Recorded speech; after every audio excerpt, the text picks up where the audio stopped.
সব নবীরা বিপদে পড়ে দোয়া করেছে, আল্লাহ রাব্বুল আলামিন নবীদের দোয়াগুলো কবুল করেছেন। যখনই নবীরা বিপদে পড়ে গেছে, মালিকের কাছে ফরিয়াদ করেছে, আল্লাহ পাক নবীদের ডাকে সাড়া দিয়েছেন। তায়েফের প্রান্তে নবীজি রক্তাক্ত হলেন, মুবারক জুতা জোড়া রক্তের কারণে আটকে গিয়েছে। ফেরেশতা এসে বলেছে, নবী আপনি বৎসনা করেন, আপনি বদদুয়া দেন। আল্লাহ নবী জানায় দিলেন, ইন্নী লান উবআস লাআন, কাউকে বদদুয়া দেওয়ার জন্য আমি নবী আসি নাই, আমি নবী বদদুয়া দেওয়ার জন্য আসি নাই। নবীজি সেই সময়ে বদদুয়া দেয় নাই। আল্লাহ নবী জানায় গেলেন, ফাহিয়া নাইলাতুন ইনশাআল্লাহ, সেদিন আমার উম্মত ফলাফল পেয়ে যাবে। কোটি কোটি মানুষের ভিতরে উম্মত সেদিন ফলাফল পেয়ে যাবে। আল্লাহর নবী দুনিয়াতে চান নাই, আল্লাহর কাছে দুনিয়াতে মনের দুঃখ বেদনাগুলা বলেন নাই। সেই দিন আল্লাহ রাব্বুল আলামিন নবীজিকে সুযোগ দিয়ে দিবেন, অসংখ্য উম্মতকে শাফাআত করবে। নবীর শাফাআতের কারণে যিনি মাফ করে দিবেন তিনি কে? অসংখ্য উম্মত সেদিন মাফ পেয়ে যাবে। নবীজি বলছেন, তবে কন্ডিশন হচ্ছে মান মাতা লা ইউশরিক বিল্লাহ, যে লোকটা মৃত্যুবরণ করলো শিরিক করে নাই, নবীর ওই উম্মত সেদিন নবীর কাছে দামি হবে। আল্লাহর কাছে নবীজি সেদিন তার জন্য সেদিন সুপারিশ করবে, আর ওই সুপারিশ পেয়ে উম্মতটা জান্নাতি হয়ে যাবে। সুবহানাল্লাহ। 5টা আমল আছে এমন, যে আমলগুলো সাহাবাই কেরাম নবীজির কাছ থেকে বিভিন্ন সময় জেনে জেনে নবীজির কাছে প্রশ্ন করার ভান করে জেনে নিয়েছেন। সাহাবাই কেরামের একটা আখলাক ছিল, প্রশ্ন করার ভান করে নবীজির কাছে যাইতেন, নিজের বিষয়টা উপস্থাপন করতেন, যাতে করে নিজের ইসলাহ হওয়াটা সহজ হয়। নবীজিও সাহাবাই কেরামের কন্ডিশনের উপরে আমলটা বাতলে দিতেন। সাহাবাই কেরামের মধ্যে একজন সাহাবী 11 বছর মাত্র বয়স, নবীজি সাল্লাল্লাহু আলাইহি সাল্লামের ওযুর পানি এনে দিয়েছেন। সাহাবীর নাম রাবিআ। বলেন কি নাম?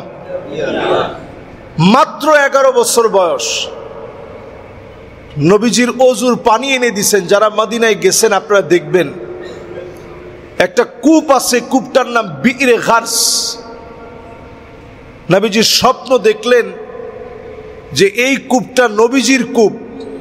নবীজি ঘুম থেকে উঠে এসে পানি নিলেন, দেখলেন সামান্য লুনা পানি, লবণযুক্ত পানি। সেখানে নবীজি থুতু মুবারক ছিটিয়ে দিলেন। আল্লাহ পাক ওই পানিটাকে মিষ্টি বানায় দিয়েছেন। সুবহানাল্লাহ। এই বিইরে গারসের পানি দিয়ে নবীজিকে গোসল করানো হয়েছে ইন্তেকালের পরে। সেই বিইরে গারস থেকে মদিনাতুল মুনাওয়ারার নবীজির নবীজির কক্ষ থেকে বিইরে গারস নামক জায়গাটা 3 কিলোমিটার দূরে। এই 3-4 কিলোমিটার দূরে সেই সময়ের মরুময় পথ পেরিয়ে 11 বছরের ছোট্ট একটা বালক পানি আনার জন্য চলে গেছে, নবীজির খিদমতে একটু পানি নিয়ে আস। আল্লাহর নবী ওযু করলেন। রাবিআ ইবনে কাব আল-আসলামী নবীজির ওযুর পানিটা এগিয়ে দিলেন। নবীজি ওযু করলেন। আল্লাহর নবীর মন ভরে গেছে। আদর করে মহব্বতের কণ্ঠে বললেন, রাবিআ তুমি আমার কাছে কিছু একটা চাও, চাইতে দেরি হবে, দিতে দেরি হবে না, নগদ কিছু একটা চাও। রাবিআ কোনো কথা বলে নাই, দুনিয়ার কোনো জিনিস চায় নাই। আল্লাহ নবী বলা মাত্র বললেন, আসআলুকা মুরাফাকাতুকা ফিল জান্নাহ,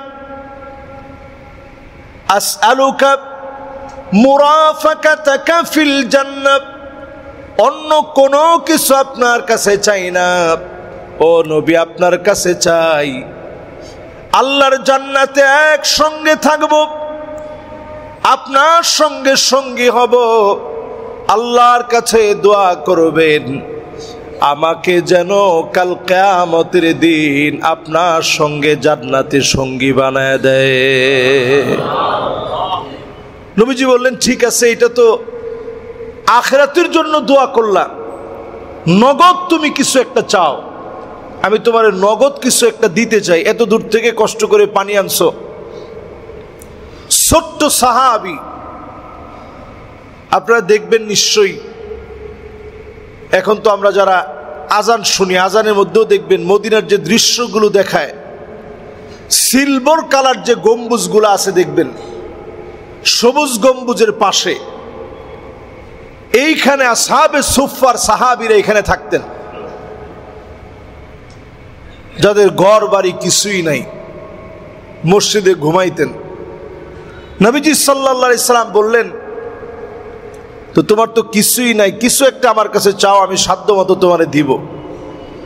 সাহাবী বললেন, নবী কিছুই চাই না, আমি চাই আল্লাহর জান্নাতে আপনার সঙ্গে একসঙ্গে মেহমান হব। আল্লাহু আকবার। আল্লাহর নবী বললেন, সাহাবী শোনো, ফাইন্নি আলা নাফসিকা বিকাসরাতিস সুজুদ, অধিক পরিমাণে সেজদা দিবে। তুমি যখনই সময় পাবে আল্লাহ পাককে অধিক পরিমাণে সেজদা দিবে। অধিক পরিমাণে যারা সেজদা দিবে নবীর সঙ্গে মালিক সঙ্গী বানায় দিবে। অধিক পরিমাণে সেজদা দেওয়া শিখেন। 5 ওয়াক্ত নামাজ পড়ার পরে অতিরিক্ত নফল নামাজ যারা পড়বে আল্লাহ পাক কাল কিয়ামতের দিনে নবীজিকে যখন সুযোগ দিবেন, আল্লাহর নবী সেই সুযোগের সময় এই উম্মত গুলোকে নবীজি সেদিন শাফাত করবেন, ফলে যিনি মাফ করে জান্নাতি বানায় দিবেন তিনি কে? তাহলে 1 নম্বর আমল, ফাইন্নি আলা নাফসিকা বিকাসরাতিস সুজুদ, অধিক পরিমাণে সেজদা দেওয়া, জান্নাতে যাওয়ার, নবীজির সঙ্গে থাকার সবচেয়ে অনন্য আমল এটি। প্রতিদিন অন্তত আপনি নিয়ত করবেন যে মসজিদে একটু আগে ভাগে আসলে তাহিয়াতুল মসজিদ 2 রাকাত নামাজ আপনি পড়লেন, মসজিদের কাছ থেকে একটু অনুমতি নিলেন, মসজিদের কাছ থেকে অনুমতি নিয়ে বসে এরপরে নামাজ আদায় করলেন। এই যে আপনি একটু অনুমতি নিয়ে মসজিদে একটু বসলেন, এরপরে দাঁড়ায় নামাজ আদায় করলেন, এই 2 রাকাত যে নামাজ আপনি পড়লেন এটা এত দামি। বেলাল রাদিয়াল্লাহু তাআলা আনহু আল্লাহর কাছে দামি হয়েছে এই ইবাদতটার কারণে। বলেন আল্লাহু আকবার। বেলাল রাদিয়াল্লাহু তাআলা আনহুকে চিনি না এমন কেউ কি এখানে আছি? সবাই আমরা চিনি। উনি কি ছিলেন? চেহারার দিক থেকে স্বাভাবিক আমরা যা কালো মনে করি সেই রকম একজন কালো মানুষ ছিলেন, কিন্তু আল্লাহর কাছে কেমন দামি, আল্লাহর কাছে এমন দামি। হযরতে ওমরের মতো সাহাবী বলে, আবু বকর সাইয়্যিদুনা ওয়া আ'তাকা সাইয়্যিদানা ইয়ানি বিলাল, আবু বকর আমাদের একজন লিডার, আর তিনি আজাদ করছেন আরেকজন লিডারকে, তার নাম হযরতে বেলাল। জোরে কোন আল্লাহু আকবার। আল্লাহ দাম কত বাড়ায় দিস। এই জন্য অতিরিক্ত নফল নামাজ পড়া, আমরা তো ফরজই পড়ি না, অতিরিক্ত নফল নামাজ সেটা দিনে আপনি 2 রাকাত পারেন 2 রাকাত। এখন আমরা ঘুমের অভ্যাস করছি 2টা, 2:30টা, 3টার সময় আমরা ঘুমাই। আমরা এই যে লম্বা সময় আমরা ব্যয় করি শুধু মোবাইলের পিছনে, ঘুমানোর আগে 10টা, 10:30টাও যদি আপনি ঘুমান, আপনি 2 রাকাত করে 4 রাকাত, 2 রাকাত, 2 রাকাত, 2 রাকাত করে যতটুকুন পারেন একটু পড়ে এরপরে ঘুমান। এই অতিরিক্ত নামাজের কারণে নবীজির সঙ্গে আল্লাহর জান্নাতে আপনি মেহমান হবেন। সুবহানাল্লাহ। 2 নম্বর আমল নবী সাল্লাল্লাহু আলাইহি সাল্লাম আমাদেরকে শিখিয়েছেন, আকসারুহুম আলাইয়া সালাত, অধিক পরিমাণে নবী করিম সাল্লাল্লাহু আলাইহি ওয়াসাল্লামের উপরে দরুদ শরীফ পড়বেন। জুমাবারে বেশি করে দরুদ পড়বেন। আকসারুহুম আলাইয়া সালাত, যেই লোকটা অধিক পরিমাণে দরুদ শরীফ পড়বে নবীজির সবচাইতে কাছাকাছি আল্লাহ বাড়ি বানায় দিবে। নবীজির কাছাকাছি যদি বাড়িটা আপনি নির্মাণ করতে চান আল্লাহর জান্নাতে, অধিক পরিমাণে দরুদ শরীফ পড়বেন। ঠোঁটটাকে দরুদ শরীফ দিয়ে ভিজায় রাখবেন।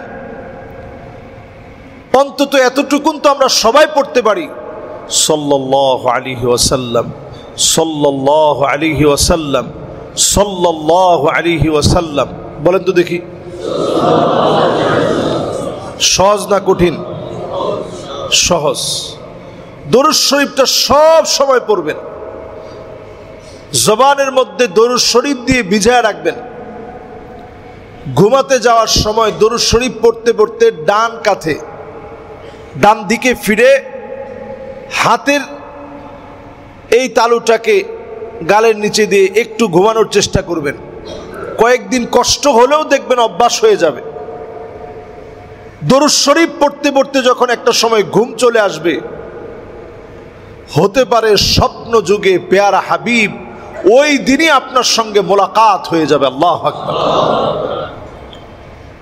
যদি মোলাকাত নাও হয়, নবীজি সাল্লাল্লাহু আলাইহি সাল্লামের হাদিস অনুযায়ী আল্লাহর জান্নাতে নবীজির সাথে সবচেয়ে নিকটবর্তী বাড়িটা যাদের হবে তারা হবে ওই সমস্ত আল্লাহর গোলাম যারা দরুদ শরীফটা অধিক পরিমাণে পড়েছে। সুবহানাল্লাহ।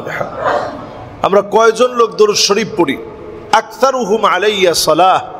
দরুদ শরীফটা বেশি বেশি পড়বেন। মাঝে মাঝে চক্ষুটা বন্ধ করে একটু ফিল নিবেন যে নবীজি আমার আপনার জন্য কি পরিমাণ কষ্ট করছেন, কেমন মহব্বত করছেন। জিন্দেগিতে কোনোদিন নবীজি আমাকে আপনাকে দেখে নাই, কিন্তু মহব্বতটা কেমন। আপনি যখনই কোনো সওয়াবের কাজ করেন নবীজি এত খুশি হন।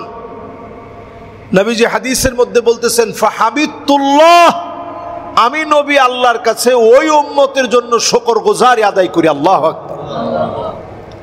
আর যখন আপনি একটা গুনাহ করে ফেলেন নবীজি আল্লাহর কাছে মাফ চায়, আল্লাহ আপনি আমার উম্মতরে মাফ করে দেন। আপনি সওয়াবের কাজ করলেন, নবীজি খুশি হয়ে আল্লাহর প্রশংসা আদায় করে। সেই নবীজির নামে দরুদ শরীফ পড়বেন। সাল্লাল্লাহু আলাইহি ওয়াসাল্লাম, সাল্লাল্লাহু আলাইহি ওয়াসাল্লাম, সাল্লাল্লাহু আলাইহি ওয়াসাল্লাম। জবানের মধ্যে এটা চালু করে ফেলবেন। এটা 2 নম্বর আমল। 3 নম্বর আমল হলো, যতজন আজকে আমরা জুমার নামাজ পড়তে এসেছি ইয়েতিমের সঙ্গে সুন্দর আচরণ করবেন। ইয়েতিমকে ঠকাবেন না। ইয়েতিমের সঙ্গে সুন্দর আচরণ যারা করবে নবীজির সঙ্গে যিনি জান্নাতে মেহমান বানায় দিবেন তিনি কে? এই যে আমাদের আশেপাশে অনেক এতিমখানা আছে, মাদ্রাসা আছে। আমাদের আশেপাশে যে মাদ্রাসাগুলো আছে, এতিমরা আছে, অথবা রাস্তার ভিতরে যে এতিমরা আছে, ছিন্নমূল অনেক বাচ্চারা আছে, এদের মাথায় হাত বুলায় দিবেন। এতিমকে আদর করা, নবীজি সাল্লাল্লাহু আলাইহি সাল্লামকে ভালোবাসা। নবীজি সাল্লাল্লাহু আলাইহি সাল্লাম তিনি ইয়তীম ছিলেন। শুধু এতিম না, এমন ছিলেন বাবারে দেখেই নাই। ভালো একটু বুঝ হওয়ার আগে মাও চলে গেলেন, বুঝ হওয়ার আগেই দাদাও চলে গেছেন। চাচার কাছে যখন লালিত পালিত হচ্ছেন, চাচা সেই সময় বর্তমান শামে যাবে, সিরিয়ায় যাবে ব্যবসা করার জন্য। নবীজি যখন এই কথাটা শুনছেন, ওই সময় তো গেলেই আসা যাইতো না, যাইতে লাগতো 15 দিন, আসতে 15 দিন, তাহলে কতদিন হইল? একবারে পূর্ণ 1 মাস নবীজি সাল্লাল্লাহু আলাইহি সাল্লাম একা হয়ে যাবে, কেউ নাই। নবীজি বললেন, ইলামান তাকিলুনি, চাচা আপনি কার কাছে আমারে রেখে যাচ্ছেন?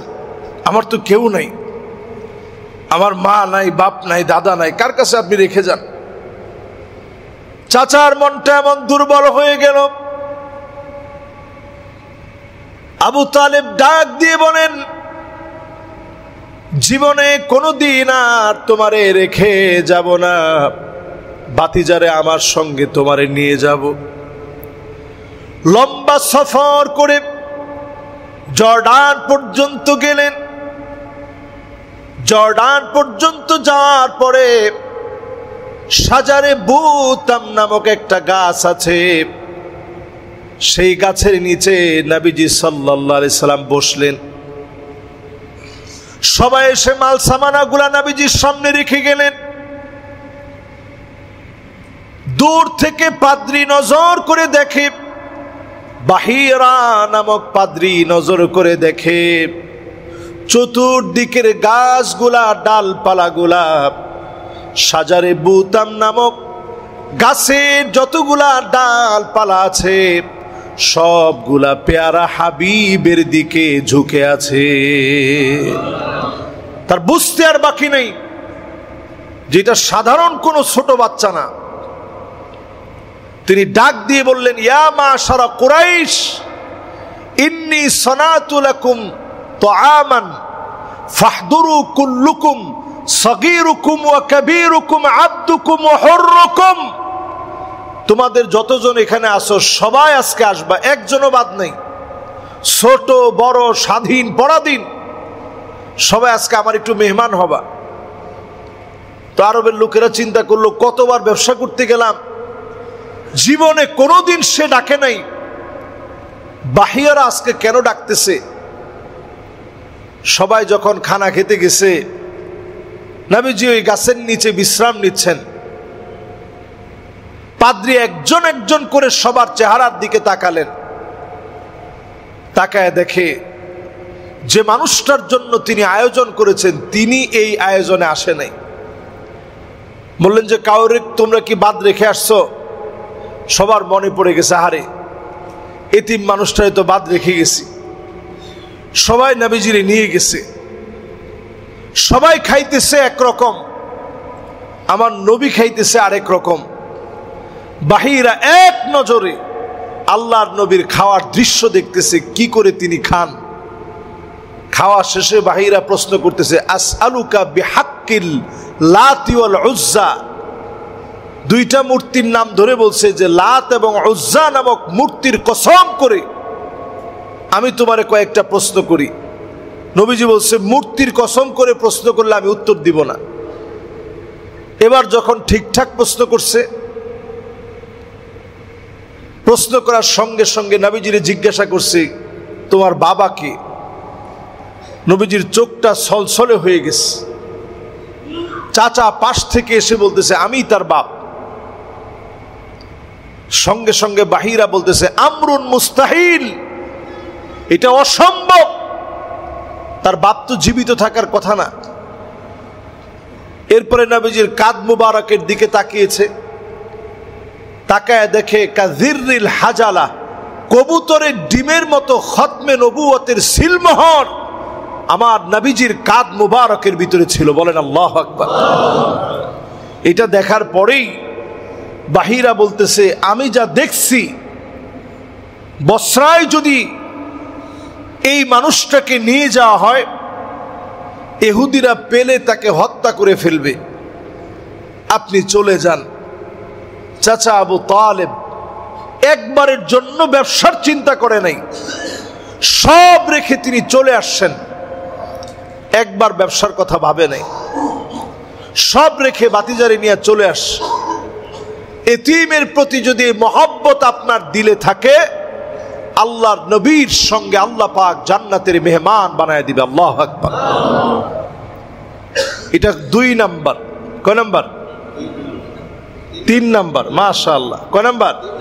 3 নাম্বার। বাকি আছে আর 2টা। বাকি 2টার 4র্থ নাম্বার, যতজন আমার সামনে এই মুহূর্তে বসা আছেন নবীজি সাল্লাল্লাহু আলাইহি ওয়াসাল্লামের উম্মত যারা যারা এখানে বসা, ছোট ছোট আমলের ভিতরে একটা আমল এত বেশি দামি যে আমলের কারণে নবীজি সাল্লাল্লাহু আলাইহি সাল্লামের সঙ্গে সঙ্গী হবেন, সে আমল হচ্ছে এই। আল্লাহর হাবিব বলতেছেন, আনতা মাআ মান আহবাবতা, তুমি যারে যত বেশি ভালোবাসবে তার সঙ্গে তোমার একত্রে থাকা হবে। বলেন আল্লাহু আকবার। এখন আপনি আমি নবীজিরে কতটুকুন ভালোবাসি? যার ভালোবাসার পরিধি বেশি হবে সে নবীজির সঙ্গে সঙ্গী হবে। ভালোবাসার পরিধি বাড়ানোর জন্য একটা একটা করে সুন্নত যেটা পান জেনে শুনে ওই সুন্নতটা আমল করেন। আমাদের সমাজের ভিতরে অজু করার পরে মিসওয়াক করার প্রবণতা কম না বেশি? অথবা মিসওয়াক করে অজু করার প্রবণতা কম না বেশি? নাই বললেই চলে। একত্রে খানা খাওয়া, এটা যারা মেহনতের সাথী ভাইরা যারা আছেন ওনারা আলহামদুলিল্লাহ একত্রে খানা খান।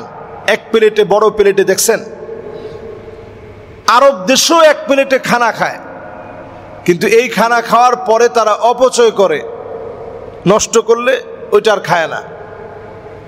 কিন্তু মেহনতের সাথী যারা দেখবেন তারা একত্রে যখন খানা খান একটা দানাও তারা নষ্ট হতে দেয় না।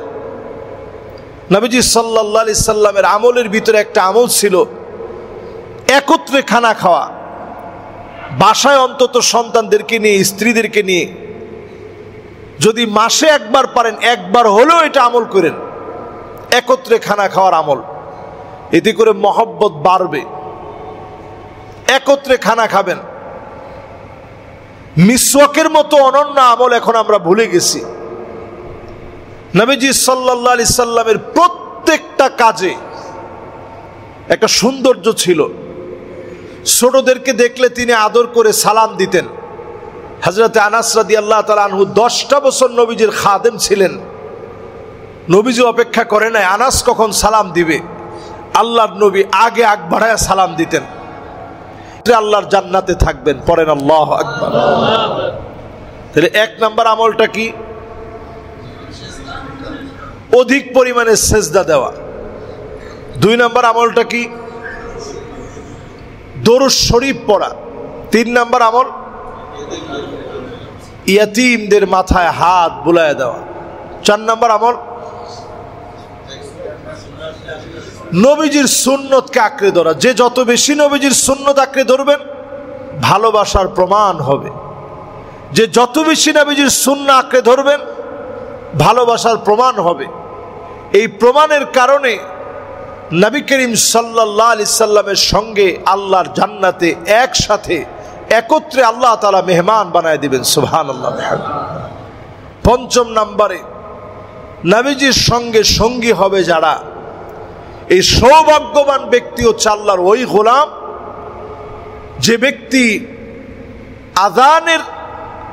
যখন আযানের শব্দগুলা শুনবে চুপচাপ সে আযানের শব্দগুলা আপনি সুন্দরভাবে মুয়াজ্জিন যা বলবে আপনি নিজেও বলার চেষ্টা করেন। কুলু মিসলা মা ইয়াকুলুল মুয়াজ্জিন, মুয়াজ্জিন যেভাবে বলে আপনি বলার চেষ্টা করেন। আমাদের দেশে মুয়াজ্জিনরা কি বলল এদিকে আমরা খেয়াল রাখি না। মুয়াজ্জিন আল্লাহর কাছে বড় দামি হবে। আতওয়ালু আনাক, মুয়াজ্জিনদের সেদিন গর্দান সবচেয়ে উঁচা হবে। আল ইমামু দামিন ওয়াল মুয়াজ্জিনু মু'তামিন, ইমামরা সমাজের সবচেয়ে আমানতদার ব্যক্তি হবে। মুয়াজ্জিনরা হবে সবচেয়ে নিরাপদ ব্যক্তি, সেই মুয়াজ্জিনের আযান যখন আপনি শুনবেন, আপনি অনুরূপ বলার চেষ্টা করেন। অনুরূপ বলার পর আযানের জবাবটা আপনি দেওয়ার চেষ্টা করেন। যদি আযানের জবাব আপনি দেন, নবীজি বলছেন হাল্লাত লাহু শাফাআতি, তার জন্য শাফাআত করা আমি নবীর জন্য আবশ্যক হয়ে যাবে। আল্লাহু আকবার। নবীজি সেদিন আপনাকে কাছে টেনে নেবেন। এই 5টি বিষয় আজকে থেকে, ছোট ছোট বিষয়, খুব বেশি বড় কঠিন বিষয় না, ছোট ছোট বিষয় আমল করার চেষ্টা করবেন। যত বেশি আমল করবেন, সহি আমল, আপনি আল্লাহর কাছে দামি হবেন। সাহাবায়ে কেরাম একটা আমল পেলে কতটা গুরুত্ব দিয়ে ওই আমলটা নিতেন। একদিন নবীজি সাল্লাল্লাহু আলাইহি সাল্লাম নামাজ পড়াইলেন। নামাজ পড়ানোর পর আল্লাহর হাবিব বললেন, তোমাদের মধ্যে কে সে ব্যক্তি যে এমন কিছু বলছো, একটু হাত তুলো। তো নামাজের সময় কে কি বলছে কেউ হাত তুলতে চায় না। সাহাবায়ে কেরামের ভিতরে নবীজি আবার প্রশ্ন করলেন, কে তোমাদের ভিতরে কিছু একটা বলছো নামাজের সময়? কেউ হাত তুলেন না। একজন সাহাবী হাত তুলছে, ইয়া রাসূলুল্লাহ আমি বলছি। কি বলছো? ইয়া রাসূলুল্লাহ আমি নামাজ শুরু করার আগে বলছি আল্লাহু আকবার কাবীরা ওয়ালহামদুলিল্লাহি কাসীরা ওয়া সুবহানাল্লাহি বুকরাতা ওয়া আসীলা। আবার পড়ছি আল্লাহু আকবার কাবীরা ওয়ালহামদুলিল্লাহি কাসীরা ওয়া সুবহানাল্লাহি বুকরাতা ওয়া আসীলা। সহজ না কঠিন? এই 3টা বাক্য শুধু আমি অতিরিক্ত পড়ছি। আল্লাহু আকবার বলার আগে এই 3টা বাক্য পড়ে এরপর আল্লাহু আকবার বলে নামাজে দাঁড়াইছি। নবীজি শোনা মাত্র বললেন, আল্লাহ তোমার উপরে এত খুশি হয়ে গেছে, 7 আকাশ তার দরজাগুলো খুলে দিয়ে আল্লাহ পাক অজর ধারায় রহমত নাজিল করতেছে। সুবহানাল্লাহ। আব্দুল্লাহ বিন ওমর বলতেছেন, মা তারাকতু মুনযু সামিআতুন নবী সাল্লাল্লাহু আলাইহি সাল্লাম, যেই দিন আল্লাহর নবীর কণ্ঠ থেকে এই কথা শুনলাম, জিন্দেগিতে আর কোনো দিনের জন্য আমলটা ছাড়ি নাই। সুবহানাল্লাহ বিহামদিহি। তাহলে আজকে থেকে যদি আমরা এই আমলটা শুরু করি, নামাজে আমি যখন দেখবেন অনেকে মনে মনে চিন্তা করেন যে হুজুর এটা আরবি কেন বলে, দেখবেন আমি নামাজ শুরু করার আগে বলি সাউ সুফুফাকুম। আপনারা যারা উমরা করতে গেছেন অথবা হজে গেছেন, দেখবেন সব নামাজের সময় এই শব্দটা বলা হয়, সাউ সুফুফাকুম, মানে কাতার সোজা করেন। ইস্তাউ ইয়ারহামুকুমুল্লাহ, কাতার সোজা করেন, আল্লাহ আপনাদের উপরে রহম নাজিল করবে। হযরত ওমর রাদিয়াল্লাহু তাআলা আনহু একটা ব্যাট সামনে রাখতেন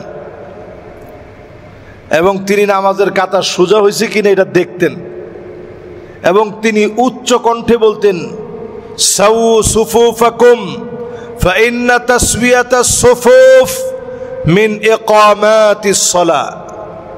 এই কাতার সোজা করা হচ্ছে নামাজের অংশ, যদি এটা সোজা না হয় নামাজ হবে না। তাহলে এটার গুরুত্ব কম না বেশি? এই জন্য এটা আমি আরবিতে বলি, মানে ওই আমলটা এখনো জারি থাকুক যে আমলটা সাহাবায়ে কেরাম করছেন। আজকে থেকে তো আপনাদের আর কোনো কনফিউজড নাই এই বিষয়ে। এটা কেন আরবিতে বলি, এই জন্য বলি। এরপরে আসেন, ছোট্ট যে 3টা বাক্য বললাম অনেকেরই মুখস্থ আছে, আল্লাহু আকবার কাবীরা। এটা আলহামদুলিল্লাহ আমাদের এই মসজিদে যারা নামাজ পড়েন ম্যাক্সিমামের এটা মুখস্থ আছে। আলহামদুলিল্লাহি কাসীরা। 3 নাম্বার ওয়া সুবহানাল্লাহি বুকরাতা ওয়া আসীলা।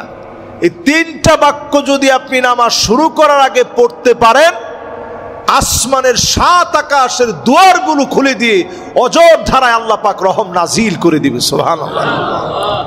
আল্লাহ পাকের কাছে বরকত আর মোবারক এই মুহররম মাস আল্লাহর কাছে বড় দামি মাস, শাহরুল্লাহিল মুহররম।